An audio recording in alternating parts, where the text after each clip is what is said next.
రోజు వీళ్ళ ఫ్యామిలీతో కలిసి తినబోతున్నా. అండ్ వాళ్ళైతే పోర్క్ కర్రీ, నేనైతే కాకరకాయ కర్రీ చేస్తున్నా. టేబుల్ చూడండి ఈ రకంగా. అయితే వాళ్ళ టేబుల్ ఉంది అని డైనింగ్, వీళ్ళ మమ్మీ ఉన్నప్పుడు ఓవెన్ చేస్తాను కదా, తను టేబుల్ ఉంటుంది చైర్ మీద కూర్చుండొచ్చేది కాదంట. అందుకని చెప్పేసి వీళ్ళ నాన్న ఈ సెటప్ చేసినాడు కింద కూర్చున్నానికి, అంటే కొద్దిగా హైట్ తక్కువ ఉండడానికి.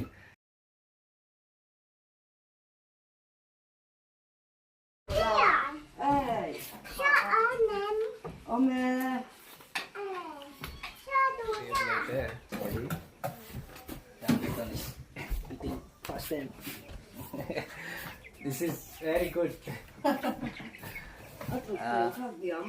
ఇది నేనైతే నిన్న వండుకున్న ఫిష్ ఫ్రైడ్ రైస్ అండ్ కాకరకాయ కర్రీ, అయితేనేమో పోర్క్ అండ్ బ్రాండ్ కర్రీ తింటున్నారు. ఇది నా plate. Pork, green chutney and ఇది బ్యాంబూ అండ్ పోర్క్ కలిపి వండిందంటే ఇది.